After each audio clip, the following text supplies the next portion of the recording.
बिस्मिल्लाहिर्रहमानिर्रहीम। अस्सलाम वालेकुम नाज़रीन, मैं हूँ शुजात नेमन और आज PSX के हवाले से आपकी खिदमत में अपना तज़किया लेके हाजिर हुआ हूँ। तो दोस्तों, वीडियो को स्टार्ट करने से पहले मेरा channel Shujaat Neyman PSX analysis को सब्सक्राइब करें एंड बेल आइकन पर प्रेस करें। तो दोस्तों, आज की वीडियो स्टार्ट करते हैं कल की मार्केट के हवाले से और आज की मार्केट परफॉर्मेंस के हवाले से। तो आज की मार्केट परफॉर्मेंस के हवाले से बात की जाए तो सबसे पहले इंडेक्स की बात कर लेते हैं। तो 665 पॉइंट का हाई सेशन देखा गया और 321 पॉइंट प्लस मार्केट की क्लोजिंग आई है और सिर्फ 17 पॉइंट का नेगेटिव सेशन आज की मार्केट में देखा गया। ऑल ओवर मार्केट की बात की जाए तो काफ़ी शेयर्स के अंदर जो है वो रेड जूम देखा गया आज की मार्केट में। इंडेक्स का लेवल बेशक बहुत अच्छा प्लस था, लेकिन काफ़ी शेयर्स के अंदर जो है वो नेगेटिव सेशन में ही क्लोजिंग आई है और 500 के लेवल पे भी वो तेज़ी देखने को नहीं मिली काफ़ी शेयर्स के अंदर। और काफ़ी आइटम ऐसे थे जो कि बहुत अच्छा प्ले कर रहे थे। लेकिन आज की मार्केट की बात की जाए तो जो मैं आपको पिछले वीलॉग्स में पिछले वीक में ये बताता रहा हूँ कि जब तक मार्केट पूरी तरह स्टेबल नहीं हो जाती तो मार्केट में short term trader profit taking करता हुआ चले, और जो एक दो दिन माल रख के बेचता है वो शाम का टाइम ले, सुबह फर्स्ट टाइम अच्छा रेट मिलेगा वहाँ बेच दे, फिर जाते हुए ले ले दोपहर के टाइम। ये बेस्ट तरीका है। और उस सूरत में लॉन्ग टर्म ट्रेडर्स जो कि शुरू से माल संभालते हुए आ रहे हैं उनके लिए एक ही बात की थी कि अब जब संभाल लिया जाए तो पहले लॉस बुक किया जाता। अब संभाल लिया है तो कम से कम गोले बनाते हुए अपने बाइंग एवरेज को कवर करें, ताकि अगर जहाँ 20 रुपये का लॉस है वहाँ 10 रुपये का हो, जब 10 का है वहाँ 5 का हो, जब 50 का है वहाँ 25 का हो। कम से कम ये है कि अगर 10-15 रुपये का लॉस भी बच जाएगा ना बड़े मार्जिन के अंदर, तो काफ़ी पैसे बच जाते होते हैं। क्योंकि ऐसी सिचुएशन में जो बंदा खुद माल नहीं बेच रहा, ये हमारा मशवरा नहीं, ये उनके लिए जो बंदा खुद माल नहीं बेच रहा और लॉस बर्दाश्त कर रहा है, ये उसी के लिए कि लॉस तो बर्दाश्त कर ही रहा है, थोड़ा सा कम हो जाएगा क्योंकि माल तो सुधवा लेना, या तो 1-2 रुपये और बढ़ के ऊपर ले ले माल, ये होगा 2 रुपये का लॉस मजीद बढ़ जाएगा। लेकिन अगर बचने पे आएगा तो 7-8-6 रुपये इकट्ठे बचेंगे। तो थोड़ा सा चांस पर लेना पड़ता है बड़े लॉस से बचने के लिए, क्योंकि उन्होंने जिन भाइयों ने पोजीशन रखनी है ये उनकी बात हो रही है। और जो जो भाई ले चल रहे रूटीन पे कि भाई लॉन्ग पोजीशन नहीं भी रखी हुई और ले बेच भी कर रहे हैं और छोड़ रहे हैं, फिर दूसरी आइटम पकड़ ली, फिर वो पकड़ ली, तो वो उतना लॉस में भी नहीं आया, प्रॉफिट टेकिंग करते हुए चल रहे हैं। और अगर उनका छोटा मोटा लॉस भी होता है तो इक्के दुक्के गोले में रिकवर हो जाता है। और अब मार्केट इतनी तो खैर देखा, क्योंकि पिछले दिनों भी हो चुका है कि मार्केट अच्छा प्लस सेशन दिखाने के बाद फिर नेक्स्ट डे थोड़ा रिकवरी के साथ आगे प्रेशर दे चुकी है।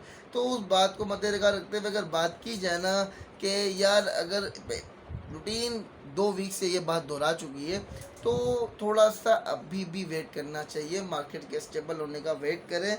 अभी भी मार्केट पूरी तरह संभली नहीं है, रेट्स सही तरीके से नहीं रिकवर हो रहे शेयर्स के। तो उसके इस सूरत के अंदर यही तरीक़ेकार है कि शॉर्ट टर्म ट्रेडर लंबी तेज़ी में ना चढ़े। स्पेशली शॉर्ट टर्म ट्रेडर्स का इसलिए कहता हूँ क्योंकि ज़्यादातर मुझे मेरे व्यूअर्स में शॉर्ट टर्म ट्रेडर्स ही आ रहे हैं, मुस्तकिल SMS भी आते हैं उनके। तो उनके लिए यही बात मैं कहना चाहूँगा कि लंबी तेज़ी में ना कूदें, जहाँ थोड़े पैसे मिल गए वहाँ ठीक है। जिस दिन मार्केट तेज़ी से ऊपर जा रही है उस दिन काम कर सकते हैं आप, चलो थोड़ा लंबी तेज़ी देख ली, वरना रूटीन पर यही हो रहा है कि मार्केट जहाँ पर बढ़ के गिरना शुरू होती है वहाँ काबू ही नहीं आ रही है। जहाँ जैसे मार्केट 300-400 पॉइंट प्लस खड़ी है, वहाँ से अगर वापसी होती है तो फिर ऐसा नेगेटिव की तरफ जाती है कि वो मुश्किल हो जाता है मामला। तो उस सूरत में इस तरह की सिचुएशन में देख सकते हैं। और अगर शुरू में नेगेटिव जारी है तो शॉर्ट टर्म ट्रेडर बिल्कुल भी ना चढ़े, वेट करे डिप तक का।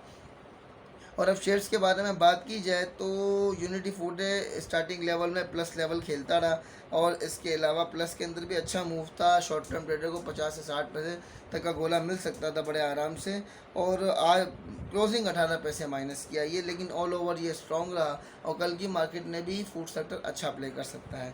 इसके अलावा FFL भी इसी के साथ आ गया कि FFL के अंदर भी 30-40 पैसे तक का गेम देखने को मिल सकता है। अब सीमेंट सेक्टर की अगर बात की जाए कल की मार्केट के हवाले से, तो सीमेंट सेक्टर ऑल ओवर जो है वो 2-3 दिन से अच्छा परफॉर्म कर रहा है। और आज की दिन भी फ्लाइंग सीमेंट के बारे में देखा जाए तो फ्लाइंग सीमेंट प्लस लेवल की तरफ प्ले कर रहा था, आखिर में माइनस बंद हुआ 22 पैसे।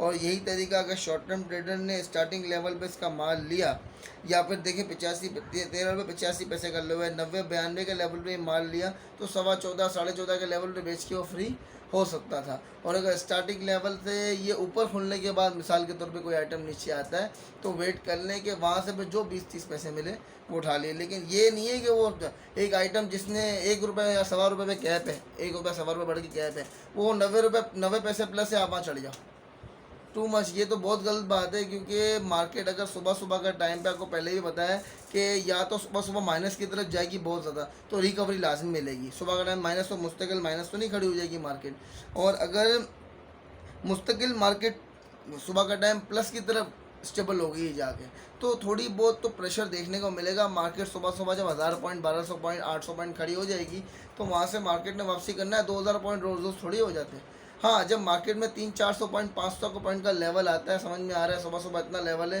तो फिर चांसेस होते हैं कि 800-900 हज़ार की तरफ जाएगा, वरना वहाँ से वापसी करेगा। लेकिन जब 800 हज़ार सुबह सुबह ही चले जाएगा, तो वहाँ से थोड़ी बहुत तो करेक्शन बनती है ना, फिर तो नीचे आएगा ही आएगा वहाँ से। तो उस सूरत पे शॉर्ट टर्म ट्रेडर का बाइंग करना बिल्कुल भी नहीं बनता, क्योंकि उसने एक आध दिन में माल बेचना है, शाम को बेच के चले जाना है। तो उस सूरत में उसके लिए कोई काम नहीं होता कि वो उस लेवल पे जाके बाइंग करे, या तो वो प्रेशर का वेट करे, वहाँ बाइंग कर ले, या स्टार्टिंग लेवल पे अगर मार्केट खुलते से ऊपर की तरफ जा रही, थोड़ी सी बाइंग डाली और अपर लेवल पे जाके निकल गया प्रेशर से पहले पहले, तो वो समझ में भी आता है। या स्टार्टिंग लेवल पे प्रेशर आया तो स्टॉप हो गया, जहाँ डिप पे माल मिला, थोड़ी रिकवरी मिली, वहाँ वन साइड हो गया, तो उस सूरत में समझ में आता है। लेकिन अपर लेवल पे बाइंग करना बिल्कुल भी नहीं बनता शॉर्ट टर्म ट्रेडर के लिए। जैसे मिसाल दे रहा था, एक आइटम अगर ₹1.25 पे कैप है, ₹1.25 पे कैप हो जाएगा वो, और वो 90 पैसे और ₹1 जाके शॉर्ट टर्म ट्रेडर चढ़ता है, तो जीतने के उसके या उसकी अर्निंग के 25 पैसे रह गए या 35 पैसे रह गए। नीचे अगर मार्केट में प्रेशर बना तो 90 पैसे प्लस के तो गए, ₹1.25 नीचे माइनस का भी है, क्योंकि आजकल जो मार्केट की सिचुएशन है वो प्लस से उल्टी हो जाती है। तो उस लेवल पे जाके अगर वो वहाँ से उल्टी, तो इतना बड़ा लॉस देखने को मिल सकता है। और अक्सर पे ये होता है ज़्यादातर, जब इतने ऊपर जाके बाइंग की जाए ना, और अक्सर यही प्रॉब्लम होती है शॉर्ट टर्म ट्रेडर, वो लॉस बुक नहीं करता है। वो लॉस बुक नहीं करता, वहाँ से ₹1.5 नीचे माल छोड़ रहा है, रुपया नीचे माल छोड़ रहा है फिर। तो उससे बेहतर ये है, या 10, अगर इस लेवल पे चढ़ना है तो 10-20 पैसे का लॉस भी रख लो, कि जैसे 10-20 पैसे, क्योंकि कैप की तरफ जा रहा है स्पीड से, चांस ले लिया, चलो ले लिया चांस, कोई बात नहीं। लेकिन फिर 10-20 पैसे का लॉस भी दोगे, वहाँ से वापसी करता है तो माल छोड़ दो, नीचे ले लेंगे यार, इतना बड़ा लॉस देखने की क्या ज़रूरत है। ये उस सूरत पे होता है। और बात कीजिए मैपल लीफ सीमेंट की, तो वो भी अच्छा परफॉर्म किया पूरे दिन में। चिराग सीमेंट का भी अच्छा परफॉर्म था, और इसके अलावा पाइनर सीमेंट भी अच्छा प्ले पे था। और थोड़ी सी नेगेटिव क्लोजिंग आई है सीमेंट सेक्टर में भी। और रिफाइनरीज के अंदर भी ATRL भी ₹5.37 माइनस बंद हुआ, NRL ₹4.98 से माइनस बंद हुआ है। लेकिन स्टार्टिंग लेवल में इन्होंने थोड़ा अच्छा प्ले करा के वहाँ से नेगेटिव जोन की तरफ आए हैं। तो इसके अंदर स्टार्टिंग लेवल पे अगर प्रॉफिट टेकिंग, मिसाल के तौर पे जिसने एक दिन पहले की बाइंग थी, तो उसको पूरा मौका मिला सुबह सुबह माल छोड़ के फ्रेश प्रॉफिट करने का। वहाँ से इसको नीचे दोबारा माल मिल भी गया, जो सुबह का रेट था शाम को नहीं मिला। तो शॉर्ट टर्म ट्रेडर ज़्यादातर ये पॉलिसी भी रख के चल सकता है कि जाते हुए दोपहर में माल ले ले, सुबह स्टार्टिंग में 10-12 मिनट 15 मिनट में जो हाई सेकंड देखे माल बेच के फारिग हो जाए। क्योंकि रोज़ाना प्लस नहीं होगी 1000 पॉइंट, ये होगी तो महीने 2 महीने में एक बार होती है, 2 बार होती है, या बाज़ औक़ात अगर बहुत स्पीड पकड़ ली है मार्केट ने, तो हफ्ते में 2 बार भी हो जाती है, लेकिन रोज़ नहीं हो सकती। रोज़ यही स्टेबल है मार्केट, 2-3 तो 400 प्लस गई, माइनस गई, इसी तरह ऊपर नीचे खिलाती रहेगी, अपने बैलेंस में चलती है मार्केट। तो उस सूरत में ये तरीका इस तरह की मार्केट में कि एक दिन पहले शाम में या दोपहर, जो मार्केट बंद होने से पहले बाइंग कर गया, उस सुबह का टाइम उसको अच्छा रेट मिल जाता है बाइंग करने, सेल करने के लिए, और फिर जाते हुए नीचे माल मिल ही जाता है। तो एक अच्छी पॉलिसी चलती है। तो अगर 15-16 दिन काम हो रहा है, तो उसके अंदर 10-12 दिन जो है वो प्लस के निकल आएंगे, ऑल ओवर प्लस की एवरेज निकल आएगी। ये तरीक़ेकार भी शॉर्ट टर्म ट्रेडर के लिए अच्छा है। पहले भी इस पर पूरा मुकम्मल व्लॉग बन चुका है। टेक्नोलॉजी देख लें, आज नेटसोल भी माइनस है, TRG माइनस है, और MNCN भी माइनस है। मार्केट 321 पॉइंट प्लस बंद हुई है। तो बेसिक आइटमें जो हैं वो मार खाई हुई हैं आज की मार्केट में। और आज के दिन में स्टील सेक्टर में भी देख लें, INIL देख लें, मुगल देख लें, आयशा स्टील देख लें, माइनस बंद हुआ है। सिर्फ सीमेंट सेक्टर में चिराग प्लस बंद हुआ है, बाकी ऑल ओवर मैपल, पाइनर सब माइनस की तरफ बंद हुए हैं, और इंडेक्स लेवल प्लस था। तो आप इससे देख लें कि ऑल ओवर मार्केट स्टेबल अब तक नहीं हुई है। यही बात मैं दोहराता रहा हूँ, मार्केट मुकम्मल तरीके से नहीं खड़ी हो पा रही है अब तक। और जब तक नहीं खड़ी होती तो ज़रूरत क्या है कि अभी इस टाइम पे लॉन्ग टर्म के लिए बाइंग भी की जाए। थोड़ा सा मैं आपको अपने व्यूअर्स को कहा कि वेट करें, फ्रेश बायर वेट करें। फ्रेश बायर तो अगर लेना है, बहुत ज़्यादा ही ज़रूरी हो रहा है, तो थोड़ा थोड़ा करके माल जमा करें, एकदम ना बाइंग करें। जब मार्केट मजबूत हो जाए, मार्केट सही खड़ी हो जाए, फिर इंशाल्लाह जाएगी ऊपर। मार्केट ने सही सदा नीचे रहने, सदा ऊपर नहीं, सदा नीचे भी नहीं रहेगी, उसने खड़ी हो जाए ना अपनी जगह पे। लेकिन खड़ी होने का वेट तो करो, पैसे ख़त्म हो जाएंगे तो काम कैसे करोगे। और बात की जाए मोटर सेक्शन में, तो यार देखें, मोटर सेक्टर के अंदर भी होंडा कार 4 पे माइनस खड़ा हुआ है। और पाक सुजुकी 90 पैसे माइनस खड़ा है। गंदारा जो है वो सवा दो रुपये माइनस खड़ा हुआ है। तो ऑल ओवर मार्केट के अंदर आज इतनी जान नहीं थी। मार्केट प्लस लेवल पे भी खेली है। स्टार्टिंग लेवल में सब में थोड़ी थोड़ी जान देखी है, वहाँ से वापसी नीचे ही माल मिला है। तो ऑल ओवर कल की मार्केट के हवाले से बात की जाए ना, तो कल की मार्केट में परफॉर्मेंस मुझे नॉर्मल दिखता है, इतना ना ऊंचा ना इतना नीचे। जो तरीक़ेकार बताया उसको लेके चले, इंशाल्लाह नुकसान नहीं होगा शॉर्ट टर्म ट्रेडर को।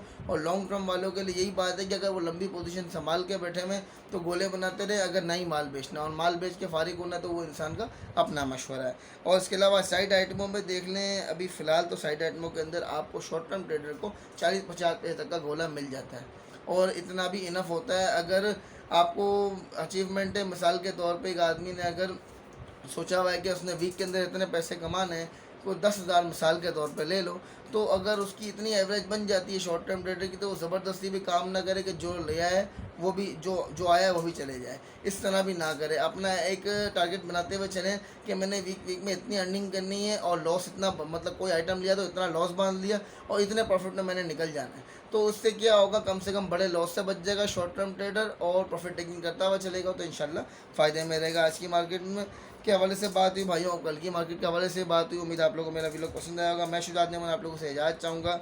जज़ाकल्लाह, अल्लाह हाफ़िज़, शुक्रिया।